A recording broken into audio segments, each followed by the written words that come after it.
Hey, what's up guys, it's Hassy Trades here and welcome to another YouTube video. I thought I'd make a YouTube video on the different time frames you could use, in the sense that you're specifically going to focus on the higher time frames, such as a 30-minute time frame, and you also got the 5-minute time frame, which I'm going to use to show you how you could get good entries on plays. So specifically we're going to look at NNOX and LUNR.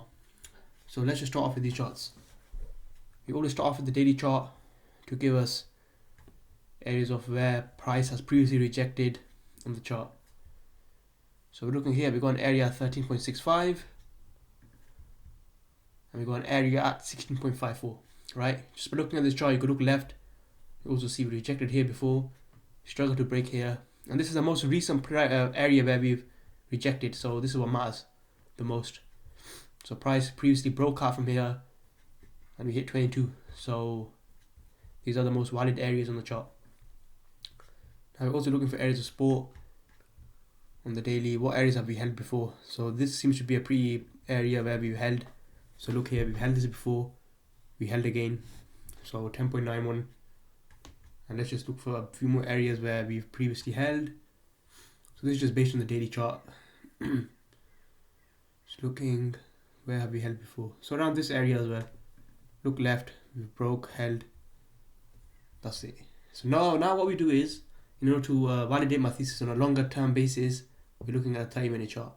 And we're seeing what price is doing. Is price holding up? Is price rejecting? What is price telling us, right? And we're using factors such as volume. Is volume increase a buy stepping up? And other factors. So by looking at this 30-minute chart, we made a high here, then we made another high here, and then we started this downtrend. Once we started the downtrend, we came back on the daily level. We held this once before with the hammer candle, and then we started to come back down and we started to hold this level before. So all I did was to do a simple trend line, and look, you see here price is reacting on this trend line. So this is the 30-minute time frame, right? And let's just move this to a white line. So this trend is strong. The trend is very, very strong, and what I need to focus on is the volume bars. So look at this volume. So we get 1.9 million, 2 million, and 1.7 million in buys. However, we reject and we get a bit of a harsh downtrend in the sense that the volume sell-off was high, just as high as the buying. So those buyers were stepping down, they were getting stopped out. And then we look slowly and we see the selling starts to dry down near this trend. So we go from 890k, 990k on the 30 candle, 2 million to 123k, followed by only a 33k candle. Then buyers start stepping out, 28k, which is not much, 14k, 7k, not much again. This wouldn't really validate my thesis yet. And we got a small little push. I think this was pre-market, so there's not a lot of volume in there during that period anyways. Then we come back down to the exact same level. And I want you to focus on this trend line. This is the trend line we drew earlier. And we came down and we go into market open and we bounce and we get a nice 5.8 million buying volume. What this shows is buyers are available in this area. Buyers are looking to buy. Buyers are excited. Buyers are ready to enter the stock. This is a bullish stock. We've held support. Not only have we held support, we broke this previous area of resistance where we previously broke, and we pushed at least 12 from 10.9, and we've also pushed 12.89. We pushed 14.73, right? The time we pushed 12.89, we've hit a high of 12.89, right? With the volume of what, 356k, and this we had 2.6 million volume. And now look at this, guys, we have 5.8 million volume. What does this tell us? Does history repeat itself? Possibly. This is also a third day runner, which is key to signify, because what happens is the first day something runs, the second day it consolidates, and the third day it runs again. So that's something you guys could keep in mind. So if you get a runner on Monday, keep that on your watch list just in case it runs the third day on a Wednesday. Good tip from me. So we break this 10.91 area. And fun fact, we alerted this in the Discord in that area on literally Friday. So now we break this area, we show to the 5-minute chart, and we start to see a trend form, right? And I want to give you an exact what pattern this is. So this is a bullish pennant pattern. A bullish pennant pattern is a bullish chart pattern, which means it's a good chart pattern towards the upside. This is where bulls take over. What is the perfect entry point on this? What you want to do is, so we want to look at the volume again. You want to look for a low volume pullback. So this is a higher volume, and then you start getting a low volume here, 400, 200k and 263k before buyers start to step up again. What low volume pullback show is sellers are drying out. Sellers cannot bring price down.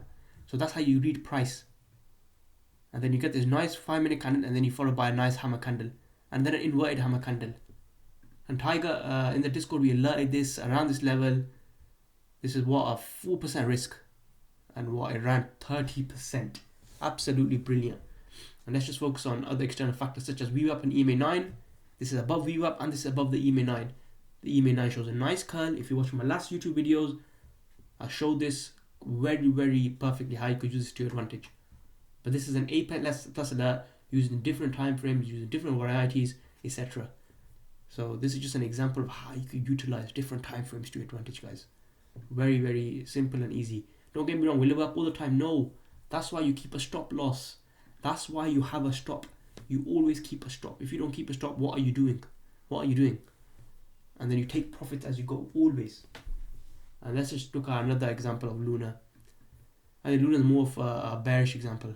I'm going to focus on it from a couple of days ago where I alerted it, and I'm also going to give you a focus on how you could manage. So we'll see a very similar pattern. So the 30-minute held this trend, right? We held this trend all day. This is a trend we've been holding since the 15th of February. Today's the 17th, so on a Saturday. But we held this on Thursday where I alerted, and I want you to look at the significance of this, right? I alerted this around this place area. So let's look at the daily chart first, which is very important always. So we're gonna mark our daily levels always. We got this marking a different color so you guys do understand just the basics of looking at these levels. 6.8. So then it just automatically in your brain, okay, this is a daily level. Then you got this level around here, and then let's just look. We got a couple more areas on top. So we got around this level. We got this level here, 9.4 level.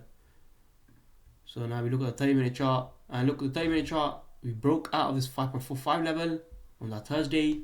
On the 30-minute, we closed above the 30-minute candle. So we started a bullish uptrend, and then Tiger alerted this in the Discord group again. He alerted it based on this breaking out, holding trend, and just from here alone to here is a nice 60% move. Not only that, I alerted this again. I alerted it. So the 30 minutes holding trend well. We had a nice 30-minute hammer candle. Just look carefully here, and I'm going to show you exactly why I alerted it. So our 30-minute trend is strong. So that's a confluence. Now I'm going to give you another bullish pattern. I'm going to give you another very good bullish pattern. This pattern I use a lot, and it's very, very good to use. See, a lot of people don't like giving away the secret, but this is an ascending triangle pattern. This is another bullish chart pattern. How do you get entry? You want to get entry as close to support as possible. So by looking at the chart, you can see trend line is support, and then again here, look here. This is an area where we broke. So look here, resistance. We broke and we held. We formed another hammer. So 5.94, maximum 6.05, and then you go from here to here. You got like a 6% move. So you could scalp this, and then on the breakout, you got an even bigger move. Not only did I alert this once, I alerted it twice. So we alerted it again, I think, if I'm not wrong, around here. So this 5-minute hammer candle bounced off trend line perfectly. Once we bounced off and we closed right back above, and then boom, and we never stopped since. That was another 40% move. So these are just different time frames how you can use it to your advantage, right? It's very simple, very concise. It works on any chart. Let's look at the chart of NVDA, right? Because this has been running, so let's just look at this chart. So even with this, it worked perfectly. So you got the daily chart. The daily chart is just clean. You can't really look at the daily too much now because the daily is on a different level. We got no, it's just a truck, right? It's just a runner. If you look at the weekly is ascending triangle. Patterns work on all time frames, even better on the daily. So now what I'm gonna do, I'm gonna give you a thesis on my 30-minute thesis on this. Maybe you guys could come back to it. I would not enter this. The reason why I would not enter it is because the 30-minute is potentially forming a bear flag. A bear flag is a bearish chart pattern. So even a bearish pennant, you could argue, but it's a bearish pattern. We got 3 red candles. The only way I would look to enter long on this again is if I'm just gonna look for a trend line. Is there a trend line here? Do we have a trend line? So we've also broken below trend line. So technically this is bearish. So now we look for an area of demand. So I'm going to start looking for an area of demand here. We've got this area around here, right? We're going to see how price reacts around the 711 area. That's going to be a most important part of the chart. That area right there, the 711 area. So let's just see how that goes. But yeah, this is just another example how you can use the higher time advantage. But yeah, it's very, very important to maximize these tools that we are giving you as a group, as a community. Me and Tiger both live trading daily, educational content. Even on the weekends, we still want you guys to learn. And this is the main way you guys can learn. You can use these different time frames to your advantage. Follow these patterns and just make money. Enjoy your money. Don't chase all these China runners which is all crazy. Yes or no? Yes, they do. They might give you 100% win, 100% loss. People don't show you their 20-30% losses. Never will. They spam one ticker with the emoji and then 10 minutes later they're like boom, gone. But they don't ever show you the losses. So that's just hopium. Trade realistically, take your gains, build your account, compound, and build a long-term sustainable wealth, because that's what matters. I hope you guys have a fantastic weekend. I'll probably drop this video tomorrow, Sunday. Have a good weekend, guys, and I'll catch you guys in the next YouTube video. Hit that like button, hit that subscribe button. Peace out, guys.